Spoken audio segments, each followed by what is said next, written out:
Oh, and we're back here once again with another episode of the MSK show, and this is going to be episode 41. And in this episode, I will be having a conversation with content creator Red Valkyrie. It's going to be her first appearance on this show. She had a first appearance on other Iron Man podcasts a long time ago, but as you guys know, with Marvel Comics and comics in general, I did the whole route of I rebooted back to a number one. That's what you got to do. You got to drive your sometimes, interest. Yeah. Sometimes when the relationship's not going good, the sex positions are getting a little boring, strokes ain't working. You just got to change it up. You know, that's fair. That's fair. Then, keep it fresh.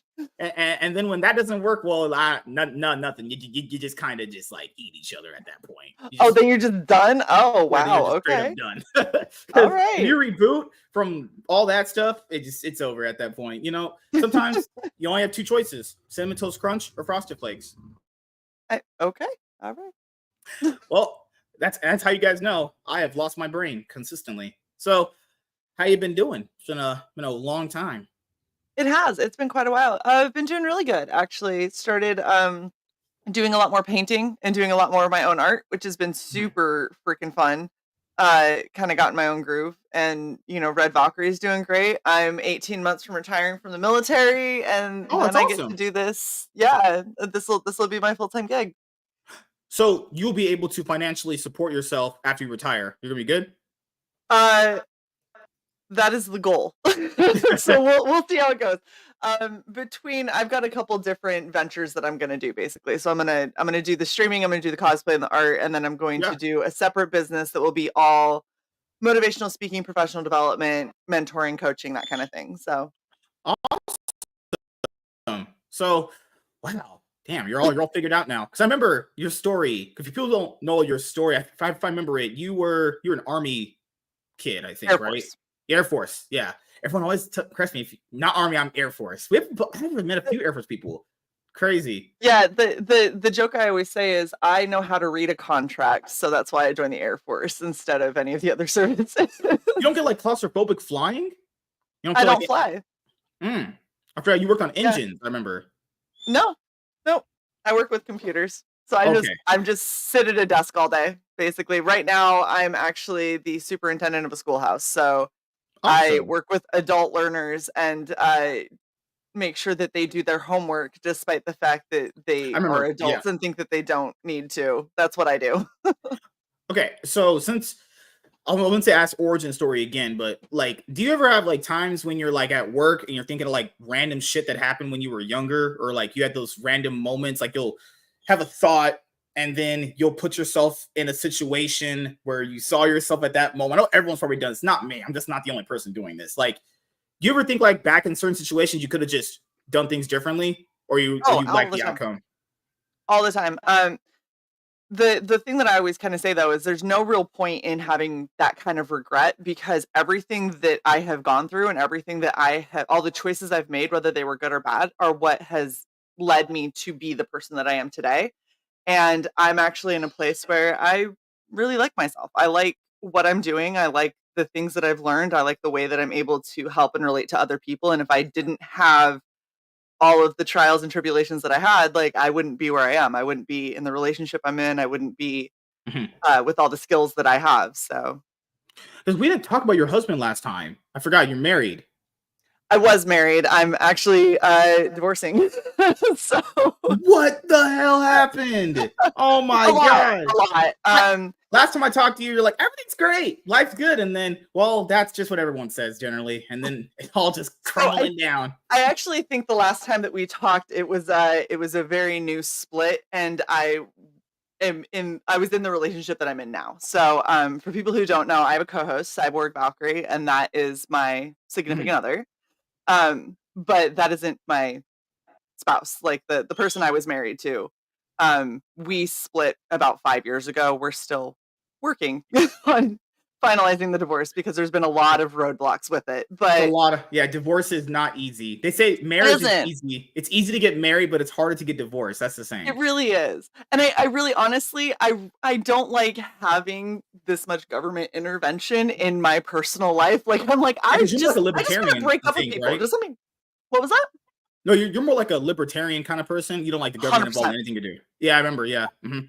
I basically, you can be there for like the international crap that might need protecting with, and convicting murderers, but like the rest of that crap, just leave yourself out of my life. I just want to handle my own life, my own business, Yeah. run things the way I want to run it. So yeah, I definitely hit more libertarian. Well, I hope you guys split it amicably and you don't hate each other. Hopefully that went.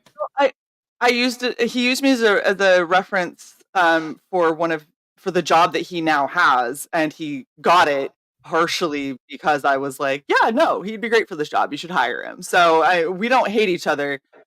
We're just really not good together. It, I understand what you're saying. the, Yeah. it's been like we were high school sweethearts. So it was a very, very long Mhm. marriage You that just grow up and you just become different mhm, people as you get older. No one understands that though. The things you want when you're like younger, not the things you want when you're older. Your mindset changes, your perspectives on how you view everything changes, and that's just kind yep. of how people work. Now, Goals and sometimes you're like, priorities will change. yeah, a lot of that. Yeah, yeah.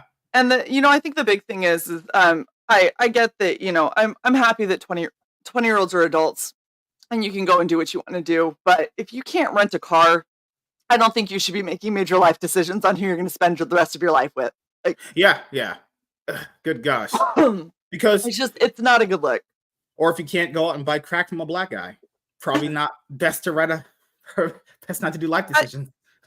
We have lived different lives. Those are different benchmarks. Oh, you haven't lived here. There's heroin addicts everywhere. Just not in this area particularly. They'll dip around every once in a while. You'll see like just one just asking for crackers. And I'm like, okay, I'm not talking to this guy. This guy looks completely weird. Yeah. So the weird thing is, I'm actually from Utah, and being from Utah, everybody's like, "Oh, that's where all like the prim and proper people that don't drink soda are," and it's like, and the meth addicts. But yeah, Mhm. like Utah has a really large Mormon population, but then it also has a really rampant drug problem that a lot of people don't know about. And if you actually go to downtown Salt Lake, you can see tent cities that are just, and it's so funny. You'll go down one street and there'll just be a ton of homeless people, and Same here. most of Yeah. them are major drug addicts. And then you go the next street over, and it's like some really yuppie Mhm. bistro and like a really fancy millennial like coffee shop.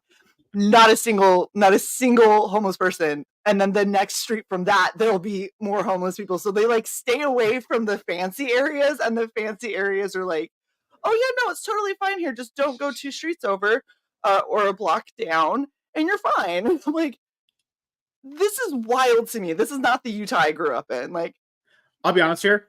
Anytime someone's mentioned living in Utah, they either have moved or they say it's hell. yeah. So Utah is, for people who have never been or haven't grown up there, it's a really weird cultural bubble. It's about 5 years behind the rest of the nation on everything. And it's very insulated for whatever reason. I don't know if it's because the Rockies surround it or what, but it is super, super insulated, and people don't get exposed to much. Like when I went to school, Mhm. I think that we had at the time that I had graduated, I think we had a total of 4 black kids in our entire school. That's probably a good Um, thing because they usually cause a lot of crime. So a base school but we right there. had well, and the thing that's funny is we had like 4 black kids, right? And one of them Yeah. was like a super, super short, like skinny, short little black kid. And we had a bunch of like, our population was probably like 40 to 50% Polynesian and Samoan. Mhm. So we had a lot of Polynesians and Samoans, to the point that that small little black kid, for years, half of my school thought he was just a little Samoan kid Mm. that was a little bit darker than the rest of them. Until finally somebody was like, he's black, right? And everybody went, oh shit, I know a black kid. I was like, the fact that this is what it's like in Utah. Like, and it's more diverse now, but Mhm. it was straight up. There was Polynesians and Samoans, there was Hispanics, and then Mhm. everybody else was of some kind of Scandinavian German descent. Hence why, if you're ever looking for a tall white chick, go to Utah. I was I not the love tallest kid in my school, and I'm 6'1". I love tall women. Tall women are amazing. They like Thanks. good We lord, man. try. I there's things on the internet that I've realized in real life are so jarring to people. The 3 ones are pineapple on pizza. That's one. The second I one is love who pineapple pays. on pizza. What? Oh my god! Pineapple on No, pepperoni pizza. I don't like ham. Pineapple on pepperoni pizza because I the lost salty her. and sweet is amazing. She's a typical white lady. She tries everything. Good lord, man. Fucking It is hell. a typical white lady. It is. Yeah. I'll. Fucking hell, man. We lost her. Game over, everyone. The other one is who pays on the first date. That's another big one for people. It's like these Oh huge, yeah. massive conversations. Who really has to pay on the first date? Let's psychoanalyze this. It's like that's not really okay. I guess pineapple pizza, first date rule, and what's the third one? There's a third one that's always brought up. Oh, why don't girls date short guys? That's another big one. It's like Okay. I'm gonna go on record and say I have never dated a guy taller than me. Not once. it'd be pretty hard to in your condition. It is actually. Yeah. And most of the guys that were taller than me had like egos the size of Texas because they're like, I'm on the basketball team. And I was like, yeah, bitch, so am I. And like, I don't, it's not impressive to me. And they're just like, you just don't get it. I'm like, I'm okay. You could go chase after that little cheerleader over there. That's fine. I've never understood why these things are this big a deal. Like, especially the first date. Like, if you're taking a girl on a date, or if you ask her or anybody, if you say, let's go out and hang out. If you're the one that initiated it, I think the person that initiated it should pay, right? Yeah. Unless that person goes, like when you're about to pay at the register, if that person goes, hey, I'm paying, then let them obviously do it if they want to. But I don't know. I've never understood why that's such a big a deal. You can literally not even have to go to a restaurant on the first date. You can just like walk around and talk. I've seen people do that for first dates. Absolutely. Well, the thing that I think is kind of funny is so many people get caught up in like really superficial parts of relationships. Yeah. I'm almost always in the relationships that I've been in, I've always been the breadwinner just because of the nature of what I do, right? Which is hilarious because for guys ever when you've been like, hey, I have my own career in this. Has everyone like just turned off guys at all? Oh, 100%. Yeah. Mm-hmm. I figured, yeah. It's actually one of the reasons I was getting divorced. God, man. It's interesting. I'm a little old school like that. I don't care for girl works generally. I would like if you were, because that means like let's say hypothetically, you and I were together. Hypothetically, you'd be like, hey, I can buy my own stuff. That's good. You can buy your own stuff. You don't have to go and ask me for anything. You have your own. I like people that are self-sufficient on their own. Exactly. Why would you not want to be? I want some bum, you know? And that's the other thing is like, so there's being self-sufficient, but there's also contributing to the relationship, and you can contribute to the relationship in more ways than just financially. So like the relationship I'm in right now, you know, we've got the YouTube thing, but if you've ever been paid off of YouTube, you understand how inconsistent that is and how easily that dips. And so that's one of the like, okay, well, it isn't super financially stable, but Sai literally will come to my house and be like, babe, things are, you know, a little bit disorganized. So I did the laundry and I washed your dishes and I took out the garbage. I fed the boys, and when I say boys, I mean my pets. I don't have kids, but like, oh, you didn't have kids when you were married for 5 years. Oh, okay. I was married for I figured what I was hearing 13 years. Kids. I figured what I was hearing. No, those are dogs. No, you're hearing parrots. I have 2 parrots and a cat. Yeah. I have 2 parrots and a cat right now. I had a dog, I think the last time I was on your show. Unfortunately, she passed. But yeah, I have parrots. I now have a cat. What made you get parrots? What's so weird? I was okay. So I was stationed in England, and I was debating whether I wanted to go into like falconry with birds of prey or I wanted a parrot. And to do falconry, there's a lot of licenses that you have to get, and it's a lot more difficult to travel with them. So considering the fact that I am military and I can move at any time because it's literally not up to me. Yeah. I decided that, you know, a parrot was a little bit easier, and then I got a parrot and realized they live 60 to 80 years. So I will have a parrot for the rest of my life. Birds live a long time. Yeah. I ended up getting the second one because when I came to Maryland and was stationed here, I had a friend who was like, oh, I love parrots. And he got an Indian ringneck. And then like a year later, he was like, hey, I'm not great with this bird, and I feel like he needs to go to a home that understands how to care for him. So I was like, cool.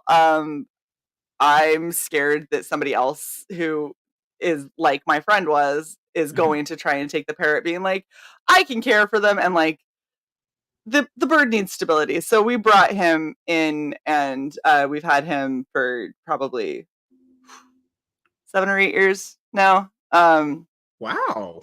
And the other parrot, Hugin, the older one, he's technically Scottish. Like I was in England and I drove to Scotland to get him. Because, what that's what you do. So I drove 6 hours to pick up a bird, and then I drove 6 hours back with them. So and, yeah. You have two parrots. I just get two parrots. I have 2 parrots, and they're going to live 60 to 80 years each. So I might be willing them to somebody. That means that you must love watching bird movies or something. I can feel it. No. Probably things are annoying. I live it. So when you get a 5 a.m. wake up call of just screeches because they've decided that they're hungry and you haven't fed them because it's 5 in the fucking morning. Apologies if we don't swear. Everyone. But yeah, they'll wake me up at 5 a.m. And even Alex was like, "Oh, it's not that bad. It's not that bad." And then it happened a couple days back to back, and Alex was like, "Oh my god, boys, let us sleep." And I just went. That's why I mean, when you have roosters, like when people have roosters, they'll cock, they'll yell, and then I don't know. I couldn't do that every day. Every day hearing that, like that's just annoying after a while. The thing that's really funny is they are incredibly intelligent. So it's like having toddlers, but the problem is they'll never get mentally beyond the age of like 4 or 5. So I will have toddlers for the rest of my life. Which is probably why I don't have kids. Like I just pointing out, hey, to be fair, you can always adopt a black kid, like you said. You can adopt. Like, there's been a lot of people I've had on these shows throughout the years that have actually just adopted kids. Oh yeah, and I'm very, very likely going to do it. So a lot of people who watch our channel know this, but I actually just recovered from surgery. I had a hysterectomy, so like I will never have children. Yeah, I have a lot of medical issues. Really? What in the world happened to you? It broke apart. So since we've talked, I have confirmed that I have 3 lesions on my parietal lobe, so I've had a stroke. I had really, really severe endometriosis, so I ended up with a hysterectomy. I have degenerating bone in my tailbone, so I am literally a degenerate ass. My VA disability claim is going to be sweet because there's a lot that the military has messed me up with. You are just a broken person. I am, but you know what? I'm still here and I'm happy, and I still do everything that I want to do. I'm glad you're okay. That is horrible to go through. I imagine which one was the worst one? I imagine the stroke was the worst one to go through, right? I had a silent stroke, so I actually didn't know that it happened. That's a thing? It is. Oh, new horror theme unlocked for everybody. You can have a stroke and have absolutely no outward signs, but have all of the damage. So there's also things that are called TIAs. It's something that my sister has. So my family has a history of neurological disorders. My brother has Clipper's disease, which is an incredibly rare form of MS. And my sister has myasthenia gravis, which is like 0.6% of the population worldwide, I think, has it. So like that's an incredibly rare thing. And part of myasthenia gravis is something called TIAs. TIAs they have all the outward symptoms of a stroke. So they have like the drooping, the paralyzation, the shaking, the like seizure-like kind of stuff and everything that can happen with a stroke. But they typically don't have long-term damage. I had the exact opposite. So I had a silent stroke where I had absolutely no indication that a stroke had happened. All the other parts of my brain kind of blocked any of the negative from happening. They kind of like picked up the slack. But I have 3 lesions. So I have all of the damage. I have all of the risk that comes with having a stroke. Can't pin down exactly when it happened. Well, the reason why I asked is because even someone like yourself who's had all those problems, you're still trying to live life. You're not letting it basically get you It massive depression and just ruin your whole life. No. Yeah, because I'll ask you this then, because people that would ever go through any of those, maybe not all 3 but Mhm. just one of those, they would just collapse. They would just be depressed all the time. How did you bounce back from all that stuff? So I also got diagnosed with ADHD, which I found out. A great thing about ADHD is I may not be able to do like the day-to-day tasks easily, like Mhm. doing the dishes or, making sure that my grass is cut. Like those are things that I struggle with day to day and Mhm. make me feel like I'm a ridiculous adult that can't do the basics. But when it comes to Mhm. super stressful, like survival mode things, oh, I am bread and butter. Like it is amazing how well I can handle it. I actually had when I was going through cardiology when we found Mhm. out about the stroke and everything, we were trying to make sure I didn't have, so there's a hole that you can have in your heart that I think 60% of the population has, and it's basically just a hole between chambers. It normally is completely fine, doesn't matter, but if you've had a stroke in the past, Mhm. um they don't want to leave it alone because if you had a blood clot that were to get in your heart, it could shoot through that and go up and cause another stroke or kill you. So they were trying to check to see if I had that, and while they were doing that, they gave me contrast, and I went into anaphylaxis, which um, which means that I'm allergic to something that was in the contrast. I'm not allergic to the main thing, so they don't really know exactly what happened. I'm in a lot of medical papers. I can just say that. Um, but the thing that was really funny is while going through anaphylaxis, while having my throat close up, and like I'm flushed, I'm getting hot, my throat's closing up, and I'm having a hard time breathing. And I literally looked at the nurse and I was like, I'm having an allergic reaction right now, right? And she's like, yeah. And I go, so it would be really bad for me to panic. So I should remain completely calm so I don't close off my airway anymore. And she goes, yes, why are you so relaxed? And I was like, oh, I don't want to die. So I'm just telling myself I'm gonna be okay. And she was like, okay, most people aren't just gonna be able to like walk it back. Like we have to keep them calm. And I was like, you guys are doing such a good job, by the way. I'm really impressed with how well you're handling this. Are you okay? It wasn't your fault. I want you to know that. And they're just like, um, thank you. So they were totally blown away because when I'm in a high stress situation, Mhm. I can shut out all the noise. And I'm like, oh no, I know exactly how to get through this. It's fucking ridiculous, but it's the way that my brain works. And then I go into my kitchen and I'm like, oh god, the dishes, I can't handle it. They're just, it's ridiculous. But it's my superpower. It's fine. So, tell them about the part where they didn't have the emergency medication on the cart. They're supposed to have you if you end up being allergic. So they haven't had That's it. not real. No way that story happened. That's not true, Oh no, right? it did. It's Oh, in shit. military medical. It happens all the time. So they hadn't had anybody have an allergic reaction in that clinic in over a decade. So when it doesn't happen, things start to get a little bit lax because it doesn't happen. Well, Yeah. it happened, and they like booked it out and went to where the essentially the liquid Benadryl was supposed to be, um, and it wasn't there. And so now the nurse who is responsible for making sure that I get the medication quickly because I'm going through anaphylaxis is Mhm. freaking out entirely. She is running, like literally running through the hallways, Mhm. looking in every possible place where something could be and trying to figure out where this medication went. And meanwhile, I have the woman who was doing the actual imaging was like, how are you doing? And it's like, oh, I'm fine. Everything's okay. We're good. And she was just like, okay. And then they ran in, they gave me Benadryl, and it almost instantly went away. And I was like, oh yeah, okay, we're great now. And they were like, we're taking you to the ER because you had an allergic reaction to something that no one has an allergic reaction to. So you need to go be seen. And then they forgot about me in the ER. So I sat there for hours and they forgot that I was there. They forgot to give me all of the mandatory injections when you go into anaphylaxis, and they give you the shot in your butt. Uh, yeah.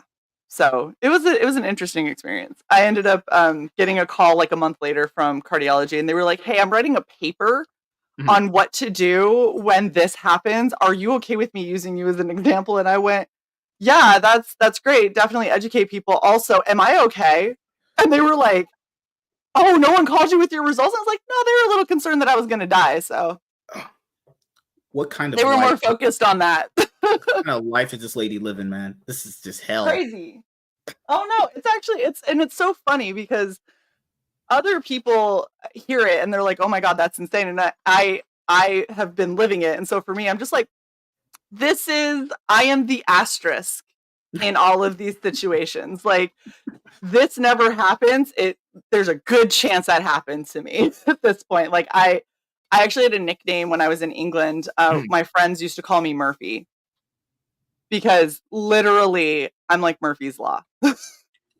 Like, if it can happen, it will happen, but just to this one, not to anyone else. And I had that with almost everything. It's been insane. My memoir is going to be a reader. Let me tell you that. Good Lord, man. Someone should make a movie out of this. This is what people write novels on. Someone with like 3 things happen to them, and then the friend get powers in the hospital or something. I have a few in the works. I've got a couple of novels that are surrounding these kind of events that are fiction and nonfiction. Okay. Yeah, things that I like. I've got a few. I'm a storyteller. Like, you're gonna be an indie author. What was that? You would basically be an indie author. Okay. Mm-hmm. Yeah, so I have stuff. Like I said, I'm doing basically 2 businesses. So I'm doing one business that's going to be all creative based, and one business that's going to be like motivational self-help, coaching, mentoring based. And both of those, I have books that I want to write for both sides of those. The creative side, I also have some comics that I was working with some people on, and I still have to sit down and write those. But now that I have Ritalin, so I can. It's great. Oh God, man. So how long have you always been into comics actually? No, I actually didn't get into comics until I was like 24 or 25. So everybody else. Yeah, and it's really funny because for whatever reason, like Utah has very, very linear roles for like boys and girls growing up. And so comics was a boy thing. It wasn't a girl thing. And while my parents did a really good job, because I was raised by hippies. So like my parents did a really good job of being like, you can do anything a boy can do. And I'm like, yeah, I can. Comics was never one of them because my dad wasn't into comics. And so that wasn't part of what he gave me. He gave me like, whittling and shit like that. My mom is actually the one who does all of the DIY and construction around our house. And so she's the one that was like, let me teach you how to use like a bandsaw. And I'm like, okay, Mom.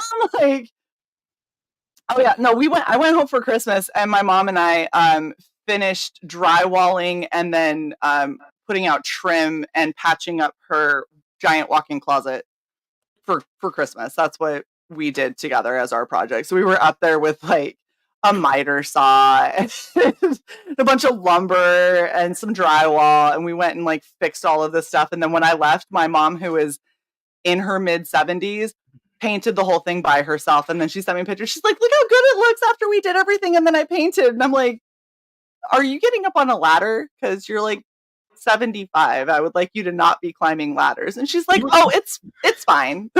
No one else around here will do it. You're just freaking out. She's gonna just fall over. Like, oh my goodness, I can't do it. Yeah. Oh no. And my mom, if you try to tell her she can't do something, like she will be like, bitch, hold my many beers while I do them. Like, how dare you say I can't do this? I'm just saying, you have the She's a badass. That's a based mom right there. She is my mom is epic. She is so funny. I think I went home one year and we took out galvanized fencing, just me and her, because apparently all of my nephews who live in Utah and are around her all the time couldn't be bothered to help my mom out. My brother, who not the one that has MS, but the other one who literally has like a truck and tools, and that's what he does.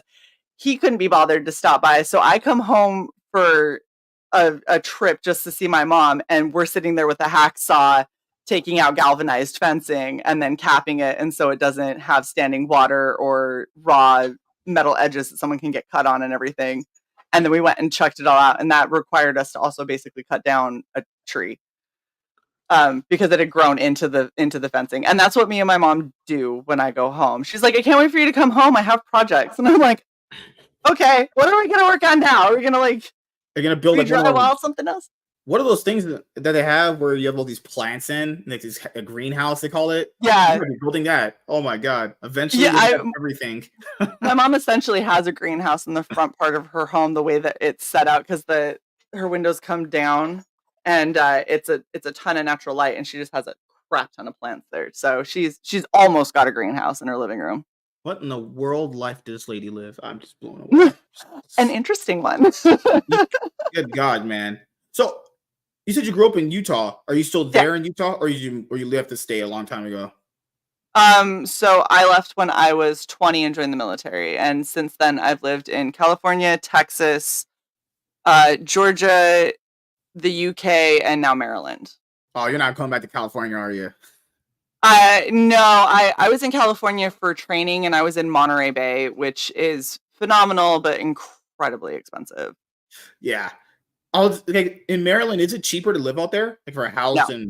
No. That's why I keep telling people, doesn't matter where you move now, it's just expensive everywhere. Oh, and Utah, even Utah blew up, because I was like, oh cool, I can't wait to go back home and get reasonable housing again when I retire. And my brother was like, yeah, about that reasonable housing. My brother literally has a multi-million-dollar trucking company that he's, for anyone out there who's like, oh my God, you need education to do anything. My brother's a high school dropout, never got his GED, never got his diploma, has zero college. Trash. Yeah.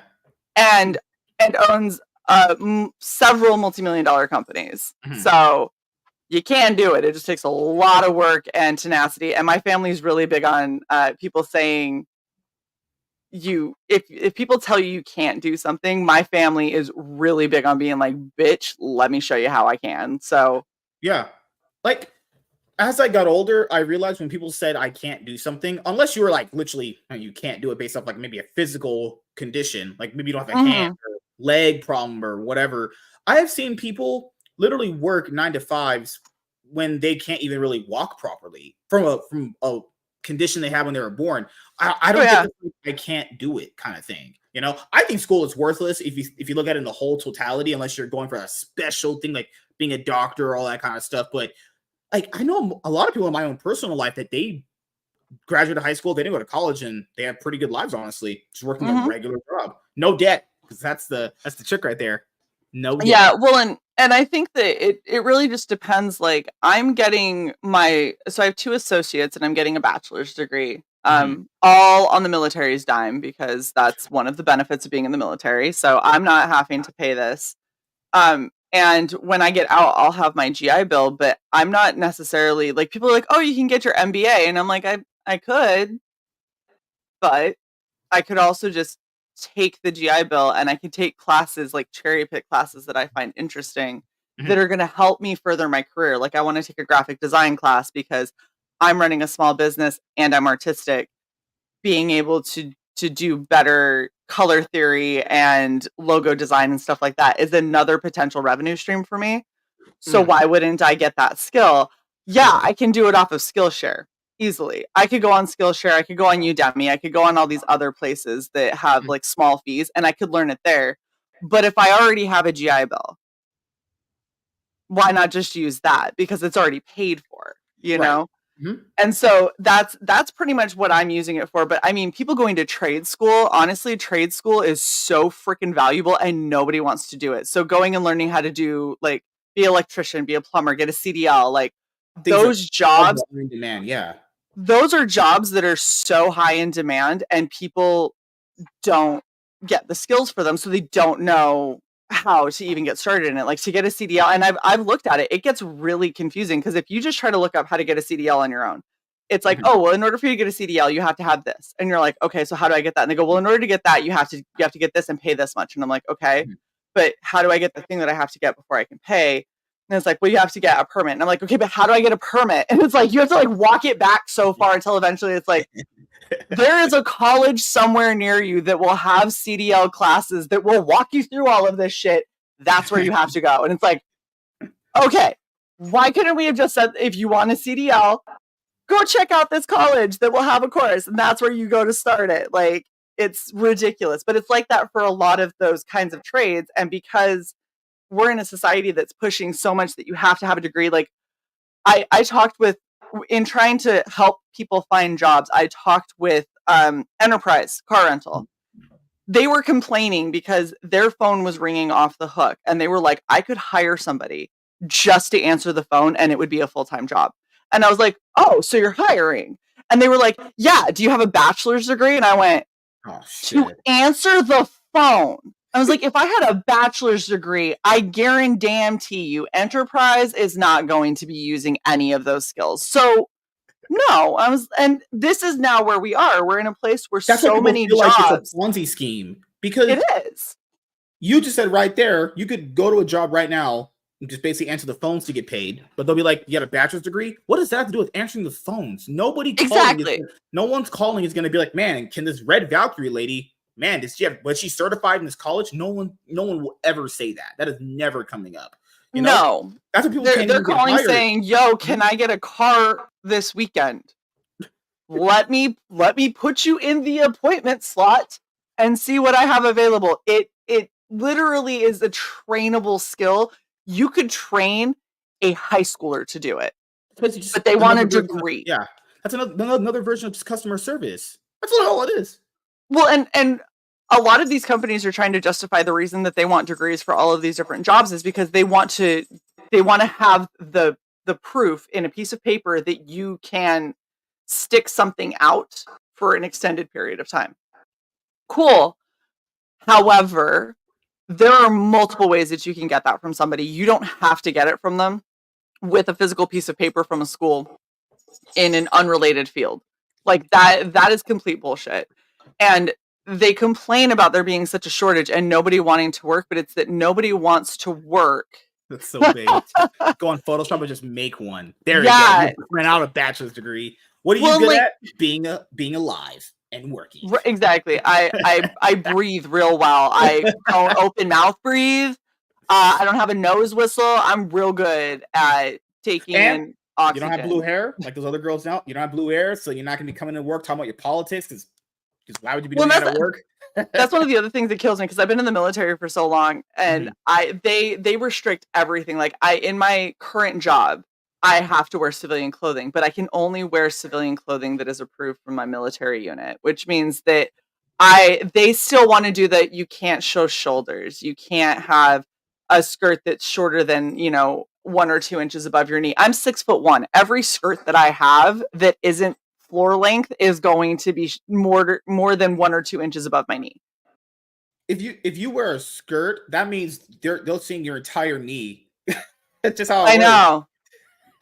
Well, and that's what kills me is like when you're in the military or in school, and they were like, well, you can't show shoulders. Why can't I show shoulders? Well, it's distracting. To who? Why are you objectifying my body? And why is it still happening when I'm in my late 30s? I'm saying if someone's shoulders is turning someone on, that person might just be a weirdo. Just objectively. You got some problems if that's the thing that's turning you on. That's how you know you ain't got laid in a while, man. This girl's shoulders are really. What is wrong with you? You need help. But that's the thing that bothers me is I'm like, I can do my job just as effectively if I had a mohawk that was pink and purple, and I had piercings, and I am covered in tattoos, and I'm wearing goth clothes. I can still do my job exactly the same as I do it now. It's just there's optics, and they don't want. Imagine having a shoulder fetish. I've never heard of someone having that. I mean, I've heard some weird things in my life. I there's this thing of like once you grow up and you've been alive for a long time, you just kind of know everything. You hear about everything. Nothing surprises you. It'll only surprise you if you're like new to this. Like, fucking hell, there was so many things I've heard, and I was like, that's not true. But wait a minute, I realized the things that aren't true happen to be true, and the things that are true usually are lies. Maybe that's a quote I should put in a book. No, you know what's crazy, dude?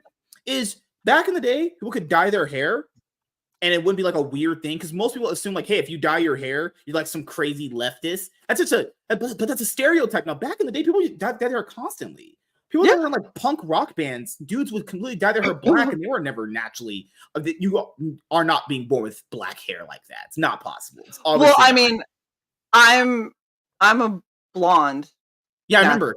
Yeah, you told. I remember that. And I normally dye my hair red. I recently dyed my hair brunette. And the thing that kills me is they're like, well, you can dye your hair a natural color. And I remember when I went in England, I had a really annoying chain of command that was just constantly on my ass. And they didn't like the color of red that I chose because they thought it was too red.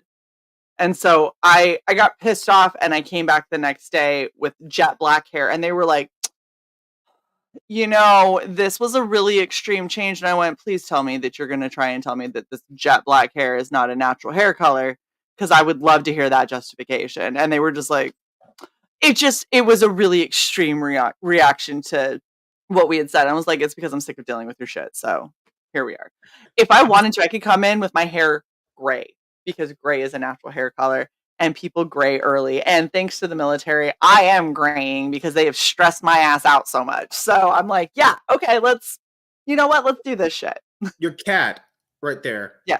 Did you build on your window? Did you build the place for the cat to sit on the window? So they sell them. They're little window perches. I've never seen them. That's cool. He's got one in the bedroom, the office, and in the living room. And it's one of his favorite places to sit. He sits there. One of those things with to have like those three on them, the staircase they like having for the cats. So I bought one. He's got it down here. You just can't see it because of my desk. Oh, okay. But he will jump, sir. Don't do that. You know better. He will jump from the floor up there and not even use the stairs. Like he's jumped from the floor up to my like 6 foot tall like chest of drawers and stuff that I have. He'll jump from the floor up to there frequently. I imagine you get all that stuff for him and he'll just sleep on the floor. Why do cats do that? You'll buy them all this furniture stuff and they'll just be like sleeping on the floor. Like, what's wrong with you? Because they're assholes. Although I will say, he's a feral cat that I broke. So I got him as a kitten, and he was born feral and lived outside and didn't have anything. And basically I cuddled him into submission. And so now he's like, oh, I get to be indoors and there's heating and cooling and I have food and water regularly and all of these things to play with. And so now he's a bougie bitch. Like he is a super bougie bitch. Is he fixed? Oh yeah. Okay. Yeah. You're like, it my did son not can't calm have him kids. down. Did not calm Why him down. can't he have any fun? I'm covered in scratches. You can't really see him on that camera, but like he's scratched the ever loving crap out of me. So they chill when after they're fixed, like maybe a little, maybe but that not one doesn't. He's the except. You were the asterisk. He's the asterisk too. Exactly. So we're in Halloween right now. So I imagine you're doing a lot of cosplays because I think this was one of your favorite months of the year. I love Halloween myself. I haven't been much for it this year, but I do love Halloween. It's one of my favorite times of the month. A bunch of scary movies you can binge and everything. So what are you doing for Halloween this year? Oddly enough, I don't do much on Halloween because I do cosplay all year long. It's the weirdest thing. Like it's the one time that you would think I would go ham, and I'm like, like let everybody else have fun. I have my neighbors might be throwing a bit of a party that I might go to, but also Psy is pagan, so for Psy it's a religious holiday. And so we do a little bit of like reflection and like giving things and all that kind of stuff with it as well. Yeah, what kind of you guys? This is the cat. Oh, he's a bougie bitch. He's got a couple cat towers. He's got just let the man. I just got him a little cave thing that is heated. What doesn't he not have? Balls. That's what he doesn't have. You emasculated. I took the balls and gave him everything else. You emasculated your cat. God damn it. Oh my gosh. He didn't notice. He really didn't. I don't think cats are so solitary. That's why I like them better than dogs. They just kind of do their own thing and they just want you for food. So kind of like my wife, she only wants me for sex and food and she leaves me to Tyrone. So just like most women, obviously. He's actually really funny. He's the most cuddly loving cat Like, he literally gives hugs. He'll put a paw on either side of your shoulder and pull you in, and then nuzzles into your neck and wants cuddles.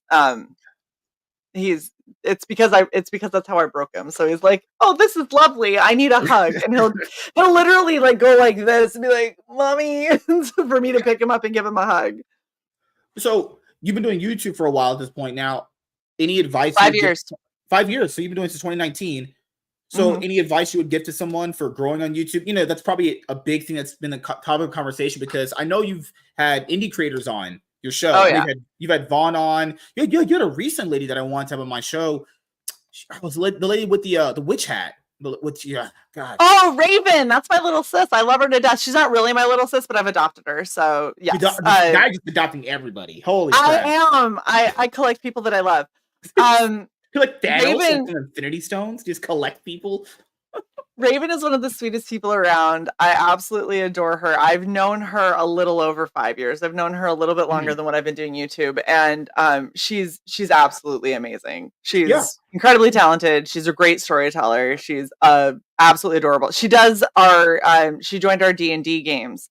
So when we have Dice Dames and Dudes on Wednesdays, she plays, and what she plays is an elderly turtle person, and she does the voice. Well, hold on. Do you guys play D&D? D&D's for like nerds. Like yeah. sweaty, smelly nerds. Oh yeah. Yeah, we do Dice Dames and Dudes every Wednesday. Well, most Wednesdays. And it's me, Death Metal Hero, Woodrow is our DM, Sai, and Raven. So I'll ask you this, since did you like the Dungeons and Dragons movie that came out with Chris Pine? A lot of people said they liked it, despite Hollywood shenanigans and bullshit. This one I did, but I did because I realized, like, I liked it for what it was. A lot of people want it to be like something a lot more. It's like, oh, it didn't stay to the lore of blah. Like, I don't give a fuck. I don't. It was a fun movie that was just supposed to be fun, and I thought it was great for that. Like, how do you even capture the lore of D&D? Isn't that like there's too much of it? Thing. Yeah, like where do you even start?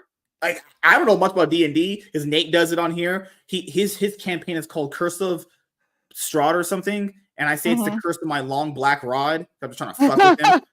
I'm just like, people still play D&D in the year 2024. I remember people used to do it in high school. I wasn't even that nerdy. I'm like, okay, that's for mega nerds. I'm a chick. Oh yeah. yeah. It's fun though. It's really fun. And like, as far as if you're getting into this YouTube scene, so a lot of people don't know this. This is the second YouTube channel I've had. I actually had a YouTube channel when YouTube first started. I remember that, yeah. And what I will say, we had the same story. My main channel, your main channel is gone too. Imagine all that years of just content gone. Fucking sucks. So the thing that happened with mine is I started getting mass flagged back before mass flagging was popular to do.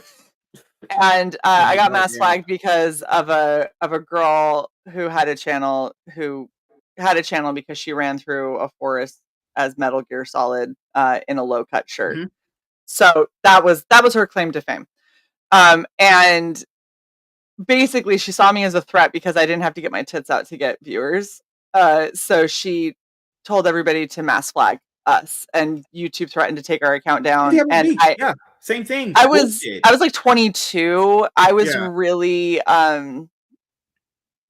I wasn't as, fuck y'all as I am now. And so when people started, I had a lot of people that were saying really mean things to me. They were calling me like snaggletooth and stuff like that. And I took it all to heart, like really bad. No. So my ex was the one that was, doing the channel with me, and he nuked it because he was like, they're going to nuke us anyway. And you're getting. Hey, I do that too. Sai does. Sai's the one that gets the tatas out. I do if it fits with the cosplay. By the way, there's 2 cosplays that are coming up Thursday and Saturday, both of which will have tatas out. So I will be watching for scientific purposes. As you know, I'm a connoisseur. Of course, yeah, exactly. Yeah. It's just to see how the characters. It's crazy. Both the same story. I told people this. I even told YouTube, because how you send the appeal in. They don't even look at the appeal because half the time they don't know. It comes back to you in like 5 hours. They didn't read that shit. I said, hey, I'm not doing anything bad. I am getting false flagged by people. People are literally just reporting it just to get taken down. They didn't even look at that. That's so Yeah. stupid. That's why I hate the copy. I hate the report system here. Someone could just deliberately hate you because you gave an opinion on a movie they didn't like. Just something simple as that, and get your channel like struck or taken down. That's so stupid. And We maybe you got can even tell them, hey, this person's doing this to me. They don't do anything about it. They're like, well, we just we have to got a avoid it. We report warning. you. Mm-hmm. We got a warning because I had a turtleneck shirt that was silver on, and they said that I was topless. And I was like, I don't even know how to. I How was do you like, even type that first as your off, I what? was covered from here, and it was long sleeve, and it covered all of, like, I don't understand how that's topless. Secondly, you have naked yoga.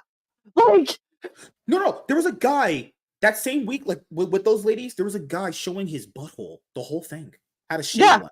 Yeah, remember that? Oh, yeah. But a turtleneck crop top is too much. Yeah.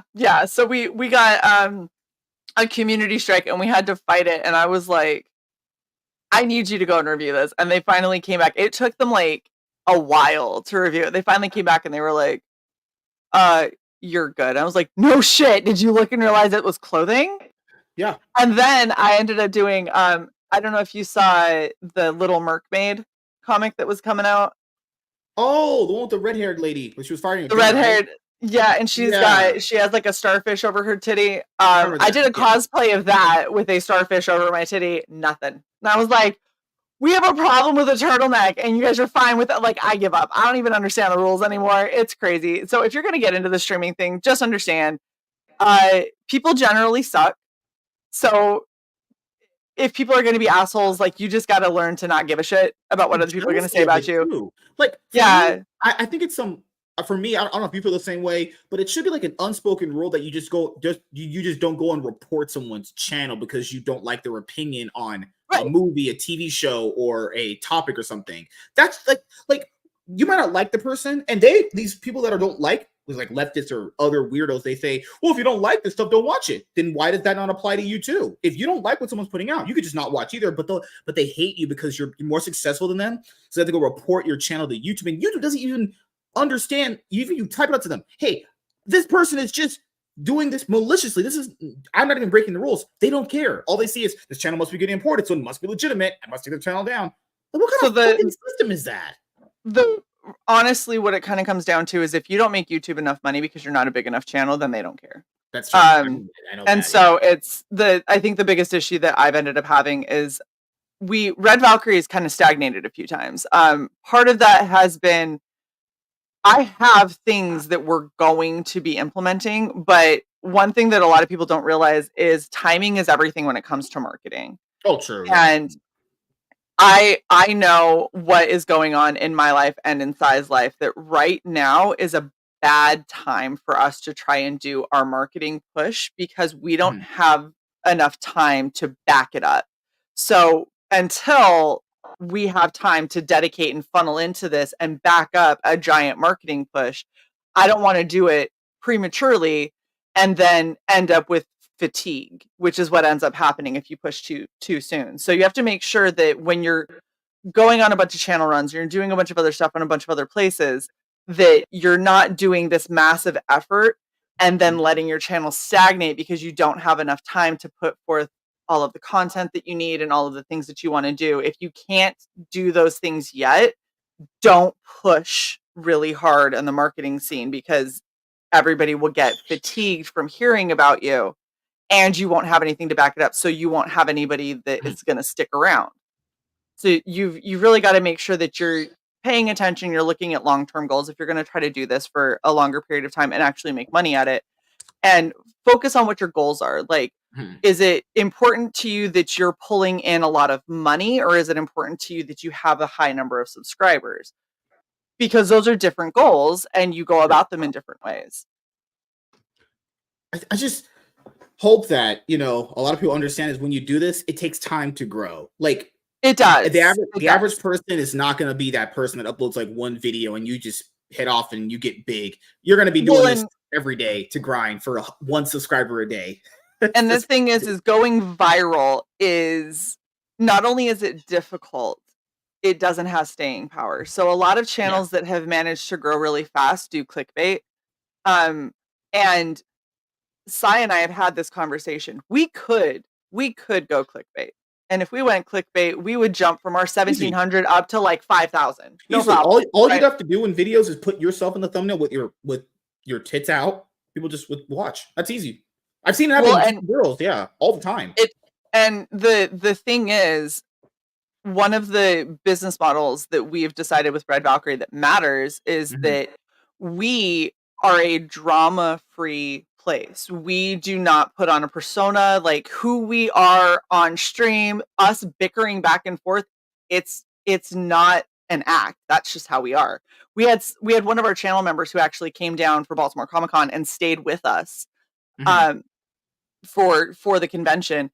And literally the next time that we had one of our chill streams, he was like, yeah, for anyone who's wondering, they're like this in person. And I was like, oh yeah, I don't have time, or I don't have the memory to put on a persona because I won't remember to act like that. Like I have a goldfish memory, so it's just easier for me to be genuine. And that's something that Sai and I set out from the beginning, is that we will always be genuinely who we are. And we will always steer away from drama. And while it doesn't get us mass amounts of viewers a ton of the time, there's been plenty of times where every single YouTuber out there has been doing drama streams and clickbait and just all that kind of crap. And we've had people that have come to our stream and gone, oh my gosh, you guys aren't doing that. I'm sticking around here for a while. And I was like, yeah, feel free. Like we're talking about stuff that we care about. I also agree with your partner here too, which was I have the same thing. Yeah. I have a channel just for comics as well. Yep. And I have one for Yu-Gi-Oh coming up and another fourth one as well. That's so now, as you know, just in case you do lose one channel, God forbid, I hope you don't lose this one. You have another one at least, right? So all your work's not gone. And we have all of our stuff backed up to other platforms from other than YouTube. Yeah, I have it on Rumble too. So any videos that I would release on the other channels, I just put them up on Rumble, so you don't lose you know as well as I do, putting in all that effort for a channel, building it up, marketing everything, just to lose it in a day feels so bad. I wouldn't say I was depressed or sad, but I did. You have the thought like, damn, it's really gone. I've lost all those memories and everything that I did.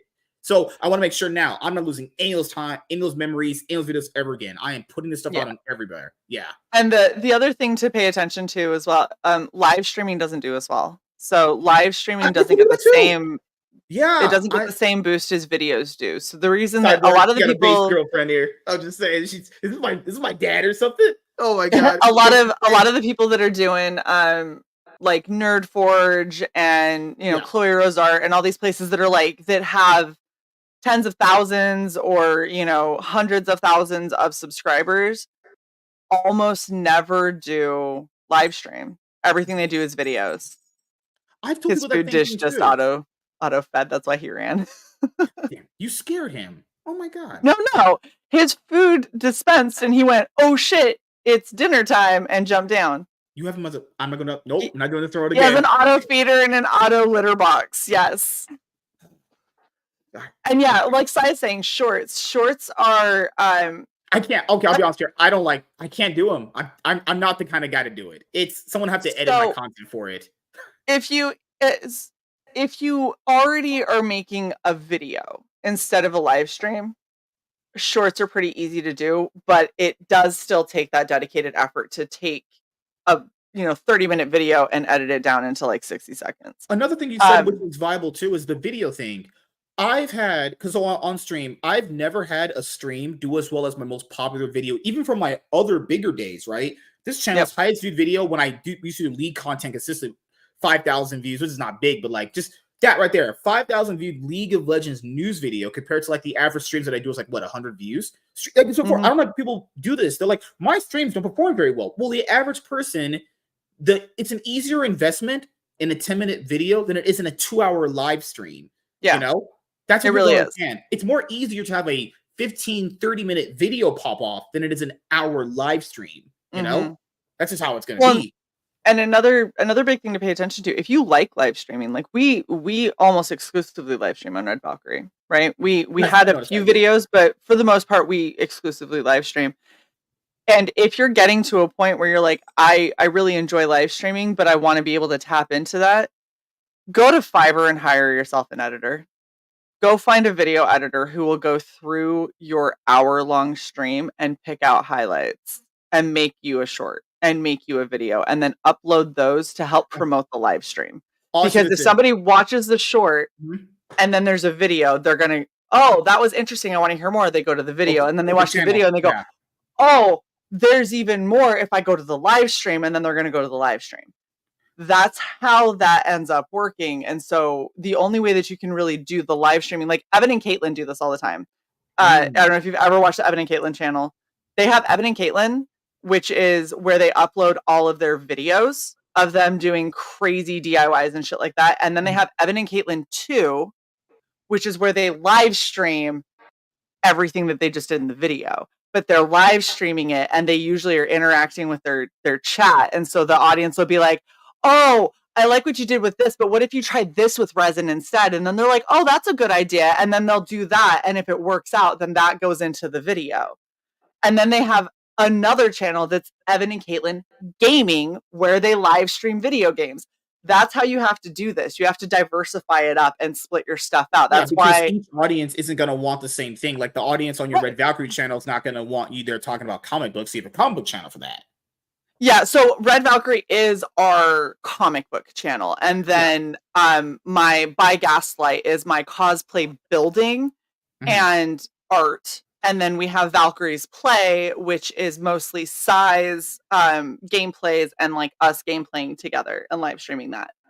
So that means you're gonna have a TikTok coming very soon. I realized I probably should do one. It's if that's where the kids are at, and the only way to actually get them to be, you got to go to them. You got to be like, hey, there's people out there that think like you. We're here. I'm not the cringy guy to do it, but if it's for TikTok for another platform, I probably won't be doing shorts, but I can do that. It's not nothing that hard. And the issue that I have is I'm actually not allowed to do TikTok until I'm no longer in the military. But after you get out of it, you might do it. Okay. Possibly. Yeah. I had a TikTok, and then they basically came back and said that TikTok was a banned platform for military members. Because some government policies with that one, the military. There's a lot of data stealing and farming off of TikTok, so you got to be careful. But if I put it up on a freaking like burner email account, then it's whatever. The last few things I'll ask you here before we head out, which is the first thing. Yeah. Do you have anything planned coming up in 2024, going into 2025 that you want to let the audience know about? Yes. So Sai and I actually are both part of this really cool zine that is coming out. Hopefully it will be coming out November 1st. That is called Edge Punk. And it's like the old school 90s zines. So it's all online. It's got everything that you can think of. There's short stories in it. There's band interviews. There's indie comics, books, movies, video games, all indie created. The whole idea is that it's promoting indie people. And it's also going to serve as a base for like an RPG.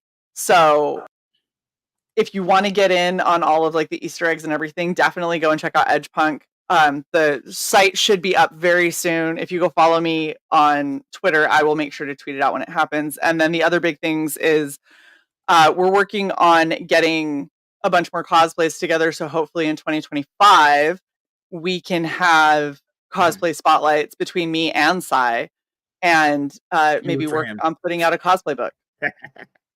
Oh gosh! Wait, do I follow you on Twitter? Do I? I think I do. Oh, yeah, that's how you sent me the link. Oh, you're right. Okay, there we go. That's how that should work. I think we weren't even following each other. Your DMs were just open. Holy! My DMs are always open. Yeah. So if anybody wants to reach out to me, my DMs are literally always open. If you're an asshole, I'll block you. But I block very few people. I usually just mute and move on. You're also 6'1", so beating them up is probably pretty easy. Yeah, I don't have enough fucks to give. If for the military of some sort of kind of branch, you probably know how to fight people too. So choking someone out probably is the thing you can do. I mean, I knew how to do that before. My dad used to teach me martial arts. So. Oh wow. Okay, this lady's just fucking bad girl or some shit. Okay. Holy shit. So last thing, do you have any closing thoughts or statements you want to bring up before we end the show? And do you have any shout outs you want to give to anyone in particular? Well, obviously, I'd love to shout out Cyborg Valkyrie, my partner, my co-host, and just a fucking awesome human being who recently has pictures out of them in size G tits. So if you ever want to see Cy with gigantimo boobies, you should go check out some of the stuff that we've posted for for Ren Fair that we recently went to for my birthday. And as far as closing thoughts, like, man, just fucking be yourself, dude. Like, there's not enough genuine people out in the world, and just being who you are unapologetically is kind of the way to go. Yeah, just be an individual. You know, people always Absolutely want to. I don't ever try to fit in. I can't. If I don't have my own group of people, then I just don't do it. I got to build my own stuff. I've never fit in because I've always been a tall female. I've never in my life fit in, so I just don't try. I'm also awkward as hell because I was undiagnosed ADHD until I was 36. So, like, fitting in is overrated, guys. Just make your own fucking path. People will come to you, and if they don't come to you, it's okay to have seasonal people in your life.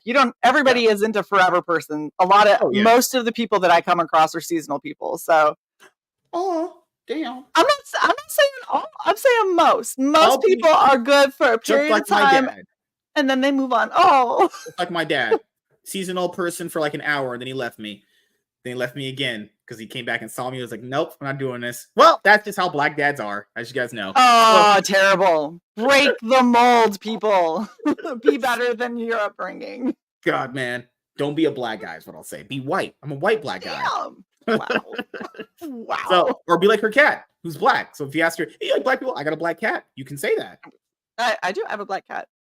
And he's definitely he gets all the privileges, even a dispensable food. I'm not doing this right again. So thank you for Red Valkyrie, Miss Shay, being on again. It's awesome talking to you again. Hopefully you had a good time you went on a trip before you came back. Then you were out for a little bit. I think so. Yeah. I was in April, I was in Germany for 5 weeks for training. It was really difficult. Oh gosh. So we'll talk about all that stuff next time you come on. We'll wait to have you on again for a second appearance. And thank you guys for checking out this episode of the MSK Show, and we will see you guys later. Have a great night, buddy. See you guys later.